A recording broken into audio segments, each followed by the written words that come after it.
우리 옆에 분들과 인사하시겠습니다. 성령 충만하십시오. 강하고 담대하십시오. 오늘은 믿음과 은혜의 길을 열라, 믿음과 은혜의 길을 열라라는 제목으로 하나님의 말씀 증거하도록 하겠습니다.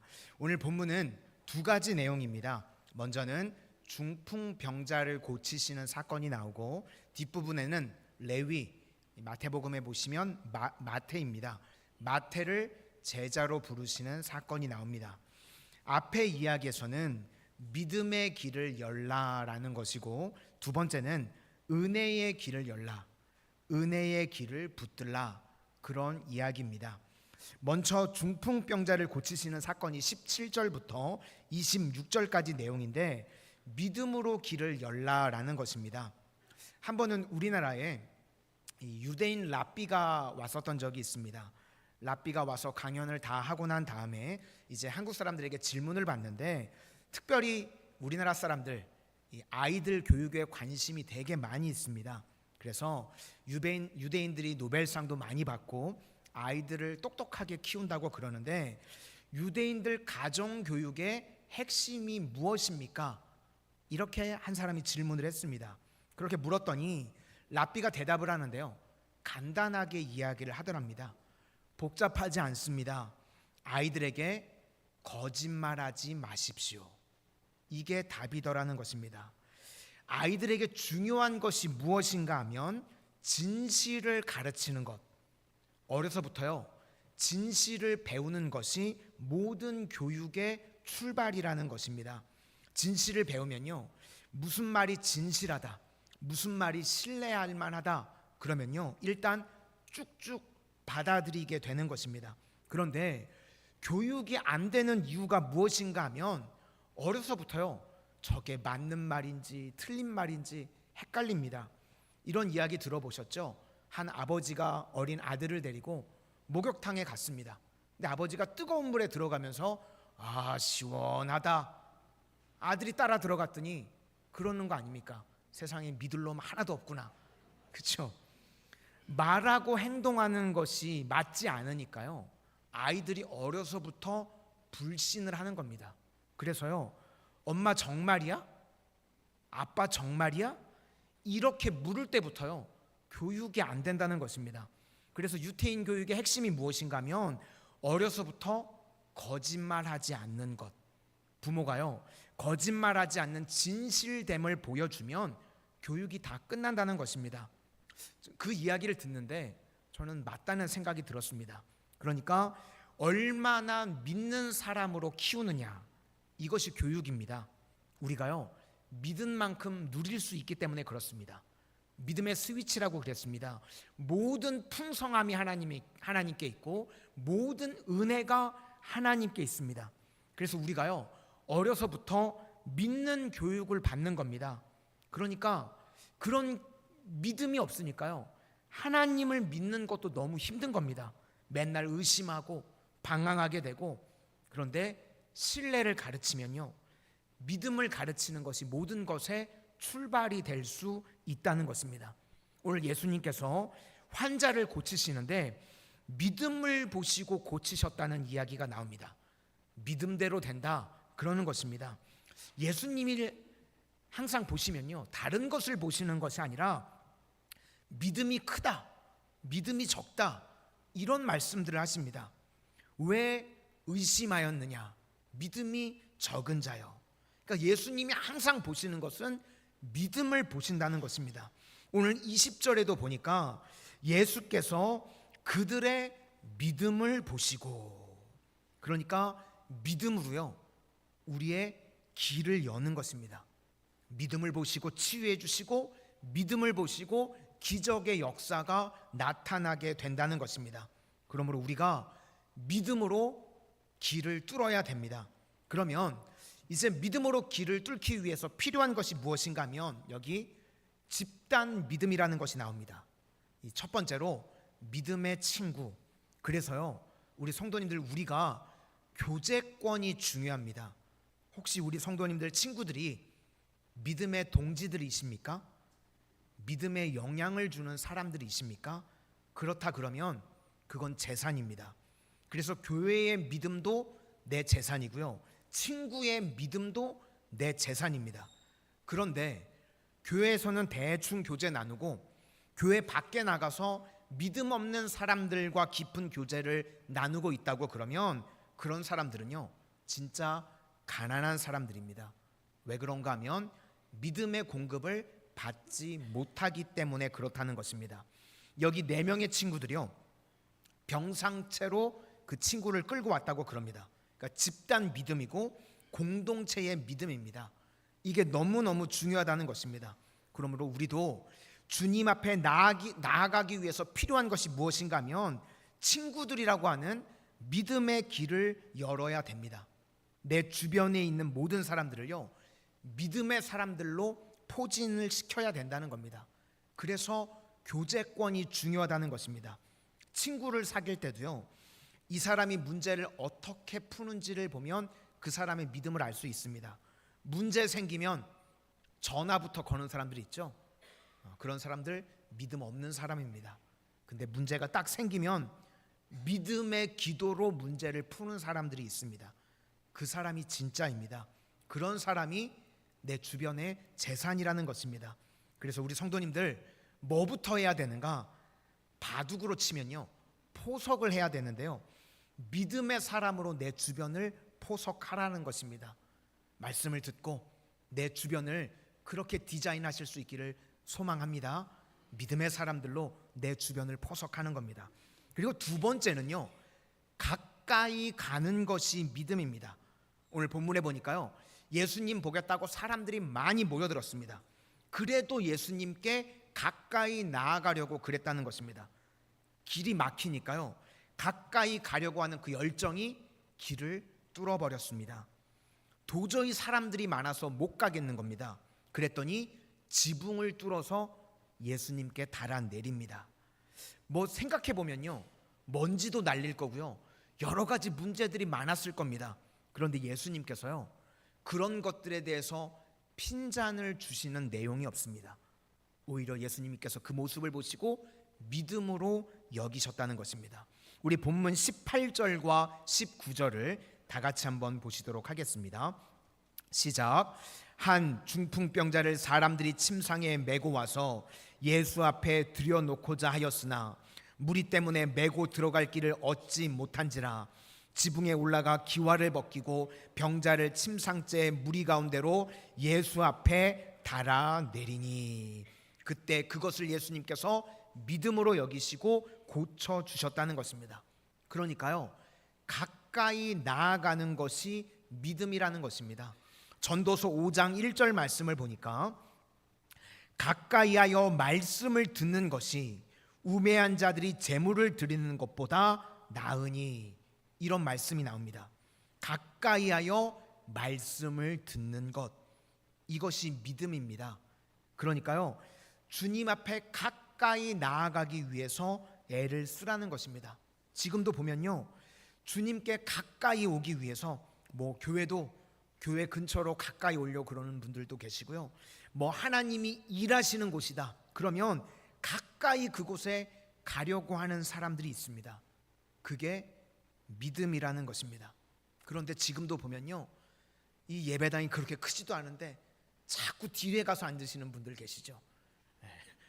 자꾸 어떻게 해서든지 자꾸 멀어지려고, 제 침이 거기까지는 튀지 않는데 이 핑계 저 핑계 대면서요, 멀리 예배의 자리, 기도의 자리를 떠나려고 하는 사람들이 있습니다. 그거요, 믿음이 없는 것입니다. 그런 인생들은 결국은 무너지게 된다는 것입니다. 그래서 가까이 가는 것, 그것이 믿음이라는 것입니다. 우리 성도님들은 날마다 주님께 가까이 가는 모습이 있기를 원합니다. 그 다음에 믿음이 무엇인가 하면 죄를 인정하는 것이 믿음입니다. 예수님께서 지금 말씀만으로요, 일어나라 그렇게 고치실 수도 있으셨습니다. 그런데 그냥 일어나라고 말씀하시지 않으시고 내 죄사함을 받았느니라 이렇게 말씀하십니다. 그랬더니 그 하신 이야기 때문에 문제가 생기는 겁니다. 저거 신성 모독인데, 하나님께서 죄를 사하는 건데 당신이 뭐라고 죄사함을 받았다고 이야기를 하지? 이런 일들이 생겼습니다. 그럴 때 예수님이 뭐라고 그러시는가 하면, 내 죄사함을 받았느니라 하는 말과 일어나 걸어가라 하는 말이 어느 것이 쉽겠느냐, 그렇게 말씀하십니다. 예수님께서 이렇게 말씀하시면 시비가 생길 걸 아셨는데, 아심에도 불구하고 인자는 죄사함의 권세가 있다는 것을 사람들에게 깨닫게 하기 위해서 그러셨다는 겁니다. 우리 20절부터 25절까지 한번 쭉 보시도록 하겠습니다. 20절부터 25절까지입니다. 시작. 예수께서 그들의 믿음을 보시고 이르시되, 이 사람아, 내 죄사함을 받았느니라 하시니, 서기관과 바리새인들이 생각하여 이르되, 이 신성 모독하는 자가 누구냐? 오직 하나님 외에 누가 능히 죄를 사하겠느냐? 예수께서 그 생각을 아시고 대답하여 이르시되, 너희 마음에 무슨 생각을 하느냐? 내 죄사함을 받았느니라 하는 말과 일어나 걸어가라 하는 말이 어느 것이 쉽겠느냐? 그러나 인자가 땅에서 죄를 사하는 권세가 있는 줄을 너희로 알게 하리라 하시고, 중풍병자에게 말씀하시되, 내가 내게 이르노니 일어나 내 침상을 가지고 집으로 가라 하시매, 그 사람이 그들 앞에서 곧 일어나 그 누웠던 것을 가지고 하나님께 영광을 돌리며 자기 집으로 돌아가니. 우리가 병이 전부 다 죄 때문에 생기는 것은 아닙니다. 요한복음 9장에 보니까 나면서부터 맹인되었던 사람이 있는데, 사람들은 그게 죄 때문이라고 생각을 했습니다. 그래서 예수님께 묻습니다. 저거 자기 죄 때문입니까? 아니면 부모 죄 때문입니까? 그랬더니 예수님께서 요한복음 9장 3절 말씀에 하나님이 하시는 일을 나타내고자 하심이라. 그러니까 죄 때문 아니라는 겁니다. 그런데 우리가 또 잊지 말아야 될 것이 있습니다. 죄와 연관된 병도 있습니다. 그러니까 죄 사함을 받으면 낫는 병이 있다는 것입니다. 그러니까 예수님은 전능하신 하나님이시니까요, 지금 이 사람의 속을 다 보신 겁니다. 이 사람의 병은 죄 때문에 생긴 병이었습니다. 그래서 근본을 치유해 주십니다. 죄 사함을 받았느니라. 이 부분만 놓고 보면 내가 지금 죄인입니다. 그렇지만 많은 사람들 앞에서 너 죄를 지었고 죄 사함을 받아야 병이 나, 그렇게 말씀하시면 좀 우리 불편하지 않습니까?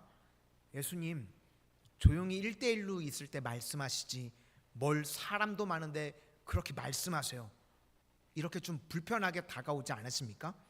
근데 이 사람은요, 이 예수님의 말씀에 대해서 반론을 펴지를 않습니다.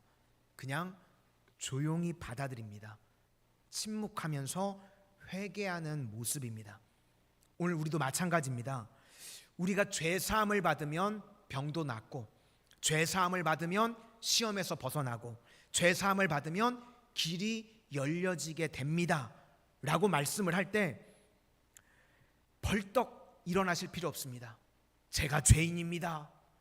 그렇게 일어나시면요, 예배에 방해만 됩니다. 그죠? 그렇지만 이 말씀이 증거될 때 마음속으로 침묵하면서, 맞습니다. 주님, 제가 죄인입니다. 죄사함 받기를 원합니다. 나를 용서해 주십시오. 그렇게 침묵 속에서 인정하게 될 때 그것이 믿음이라는 것입니다. 주님께서 죄사함을 주시고 그의 병을 고쳐 주셨다는 것입니다. 이것이 믿음입니다. 그러니까 지금 이 사람 믿음이 있는 것입니다. 병자도 믿음이 있고 친구들도 믿음이 있고, 그래서 다 믿음으로 구원받게 되었다는 것입니다. 그러므로 믿음이 하나님 앞에 나아가는 길을 활짝 연다는 것입니다. 믿음으로 길을 여는 것이요, 우리 인생에서도 꼭 필요하다는 것입니다. 그러므로 우리가 어떤 믿음의 길을 열어야 되는가? 친구들을요, 믿음의 사람들로 포석을 하는 겁니다. 그래서 내 주변 사람들을 다 믿음의 사람으로 채우는 겁니다. 그것이 믿음의 길을 여는 것입니다. 그리고 또 하나는요, 자꾸 하나님 앞에 가까이 가는 겁니다. 주께 가까이 나아가는 것, 그게 믿음의 길을 여는 것입니다. 그리고 주님이 말씀하실 때요, 죄를 인정하고 주님 앞에 엎드리는 것, 그것이 믿음의 길을 여는 것입니다. 우리 성도님들, 오늘 말씀을 들어 믿음의 길이 열려지시기를 소망합니다. 믿음으로 활짝활짝 길을 열어서 하나님의 승리도 맛보고 은혜도 맛보고 승리도 체험하는 인생들이 다 되시기를 주님의 이름으로 축원합니다. 이제 두 번째 나오는 이야기는 은혜의 길을 열라, 은혜를 담을 부대를 만들라. 그게 27절부터 39절까지 내용입니다. 레위를 부르십니다. 이 마태복음에서는 마태라고 나옵니다. 유대인 이름으로는 레위고 헬라식 이름이 마태입니다. 그런데 제자로서는요, 부적격자입니다. 지금 이제 제자를 부르시는 내용인데, 마태는 세리였습니다. 성경을 보면 그냥 세리라고 나오지 않고 세리와 죄인 이렇게 붙어서 나옵니다. 그러니까 매국노라는 뜻입니다. 로마가 세금을 징수할 때요, 이 일일이 한 사람당 세금을 매긴 것이 아니라 한 지역에서 세금을 거두겠습니다. 그러니까 회원동 전체에서 얼마, 그러면 세리가요 얼마든지 뜯어낼 수 있는 겁니다. 그러니까 세리 그러면 등쳐먹는 나쁜 놈이고요, 또 로마를 위해서 일하니까 매국노고, 그래서 세리 이퀄 죄인, 이것과 똑같은 겁니다. 그런데 예수님께서 제자를 부르시는데 세리를 부르셨다는 겁니다. 무슨 뜻인가 하면 부르심에는 제한이 없다는 것입니다. 누구도 부르신다는 겁니다. 그래서 주님이 우리를 부르실 때요, 나 같은 죄인이 무슨 자격이 있습니까? 그런 거 관계 없다는 것입니다. 주님이요 누구든지 다 부르십니다. 소명입니다. 그래서 목숨 걸 만한 일들을 위해서 우리를 부르시는 겁니다. 그때마다 우리가 순종하는 모습으로 나아가는 것이 필요하다는 것입니다. 예수님께서 우리를 부르실 때요, 내가 다 준비하고 그 다음에, 그게 아닙니다. 뭐라고 말씀하시는가 하면 오늘 나를 따르라 이렇게 말씀하십니다. 우리 27절과 28절 다 같이 보시도록 하겠습니다. 시작. 그 후에 예수께서 나가사 레위라는 세리가 세간에 앉아 있는 것을 보시고 나를 따르라 하시니 그가 모든 것을 버리고 일어나 따르니라. 그러니까 예수님이요 지금 뭐 미래에 대한 전망이나 비전을 보여주시면서 따르라 그런 것이 아니라 그냥 지금 너 믿고 나를 따르라, 그렇게 말씀하셨다는 겁니다. 그러니까요, 우리가 예수님을 따라가는 것은 알고 가는 것이 아닙니다. 믿고 가는 것입니다. 신뢰라는 것입니다. 그러니까 주님께서 우리를 인도하실 때를 보면요, 마치 등불같이 인도를 하시는 겁니다. 모든 길을 다 보여주시는 것이 아니라 한 걸음 한 걸음을 가게 만드시는 겁니다. 그래서 우리 신앙이 무엇인가 하면 한 걸음씩입니다. 지금 레위도 보면 한 걸음을 부르신 겁니다. 나를 따르라. 그래서 우리가 한 걸음 한 걸음 순종하다 보면 주님께서 그때마다 길을 열어주신다는 것입니다. 출애굽할 때도요, 이스라엘 백성들에게 모든 길을 보여주신 게 아닙니다. 그냥 나를 따르라. 그리고 따라갔더니요, 앞에 홍해가 있으니까 홍해를 가르셔서 바닷길을 여시고요, 먹을 게 없으니까 만나를 주시고, 또 광야에서, 사막에서는 강을 내시고 광야에서 길을 내시고, 그게 믿음의 길이고 그게 은혜의 길이라는 것입니다. 그래서 나를 따르라 라는 것은요, 믿음을 가지고 따르라는 것입니다. 그리고 또 하나는 우리가 주님을 따를 때요, 주께 맡기는 것입니다. 이제는 내 뜻이 아니라 하나님의 뜻에 맡기는 것입니다. 시편 127편에 사랑하는 자에게 잠을 주시는도다, 이 말씀 붙들고 지금 주무시라는 게 아니라 하나님이 나를 너무 사랑해서 주일만 오기만 하면 그냥 나는 잠이 쏟아져, 이런 말씀이 아니라 맡기라는 겁니다. 내가 주님 앞에 맡기고 잘 때 주가 일하신다는 겁니다. 씨 뿌리는 비유에도요 이게 나옵니다. 자고 깨고 하는 중에 자라나게 하신다는 겁니다. 그러니까 우리가 맡기고 자고 깨고 하는 중에 누가 일하시는가? 하나님이 일하신다는 것입니다. 그래서 주께 맡기는 겁니다. 나를 따르라.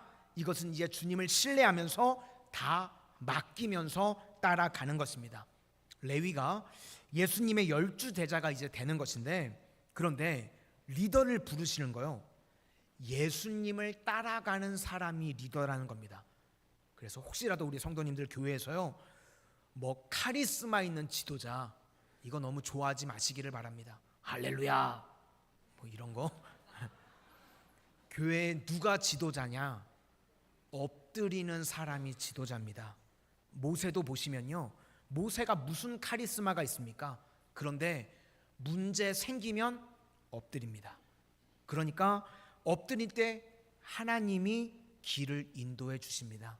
그래서 교회에서는요, 뭐 말 많고 시끌벅적하고 거룩한 척하는 사람이 리더가 아니라 문제가 생기면 엎드릴 줄 아는 사람, 그게 제자고 그게 리더입니다.